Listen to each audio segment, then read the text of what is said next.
তো যাই হোক, সেজন্য দুঃখিত, আগামী দিনে মাথায় থাকবে। তো এইটা আমি একটু মিস করেছি, কারণ আমি আসলে টেকসই উন্নয়ন আমাদের করতে হবে এই ধারের ব্যাপারে বা এই পারাপারের ব্যাপারে। আপনাদের কৃষকদের জন্য বিতরণ এবং যারা দুস্থ আছেন বা বিভিন্ন আবেদন তখন দেখে যে আসলে মোংলা উপজেলা বেশ কম পড়ছে, তো শেষ নাই, কিন্তু সরকার আন্তরিক আপনাদের এই সমস্যাগুলো সমাধান।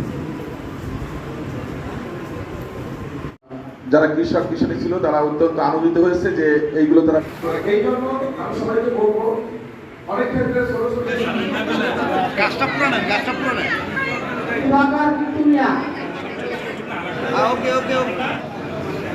ভাই, এটা ঠিক আছে।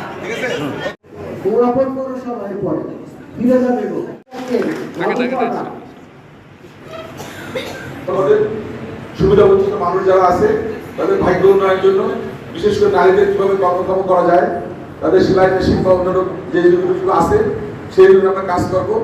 এবং মোংলা বন্দরের যে আমাদের যে পাশে যে ইপিজেড সহ যে শিল্প অঞ্চল আছে, সেখানে যেন আমাদের নারীরা বা আমাদের কর্মক্ষম যারা মানুষ আছে সবাই যেন কাজের সুযোগ পায়, সেটাই আমি কাজ করছি।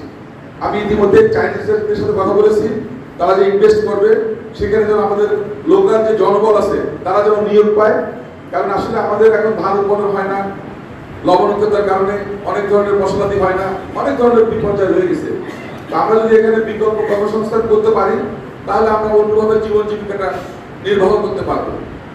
পাশাপাশি আমাদের পাশে যে সুন্দরবন আছে, আমাদের যে এখানে যে সুন্দরবনের যে সম্পদগুলো আছে সেগুলো যেন সুষ্ঠুভাবে আমরা মানে ওখান থেকে আহরণ করতে পারি, সেটার জন্য আমাদের সবার সহযোগিতা দরকার। কারণ ইতিমধ্যে আমি আমাদের ম্যাডামকে বলেছি যে, এবং আমি আসলে বিভাগীয় কমিশনার মহোদয়কে নির্দেশনা দিয়েছিলাম যে খুলনা, বাগেরহাট, সাতক্ষীরা এই 3 জেলায় নির্দেশনা দেওয়ার জন্য বিষ প্রয়োগ করে যে মাছ শিকার হয় এটা যে কোনো মূল্যে বন্ধ করার জন্য। কারণ এটা একটা ভয়ানক ব্যাধি, আমাদের অনেকের ক্যান্সার হচ্ছে, অনেকের অনেক সমস্যা হচ্ছে, কিন্তু এটার পিছনে কিন্তু এইটাও একটা বড় কারণ। কিন্তু তো এই জন্য আমরা চাই যে কোনো মূল্যে এই বিষের যে স্তূপটা এটাকে বন্ধ করার জন্য। এই জন্য আমরা উপজেলা প্রশাসনের পক্ষ থেকে প্রত্যেকটা উপকূলের যে উপজেলা আছে সবাইকে নির্দেশনা দেওয়া হয়েছে এই অভিযানগুলো পরিচালনা করার জন্য, যে কেউ যেন বিষ নিয়ে যেন সুন্দরবনে না ধরতে পারে। আর এইটা যেন আমরা সুন্দরভাবে যেন আমরা সম্পদ এখান থেকে আহরণ করতে পারি, সেটার জন্য আমরা চেষ্টা করবো যে আগামীতে এই সুযোগ সুবিধা যেন অব্যাহত থাকে।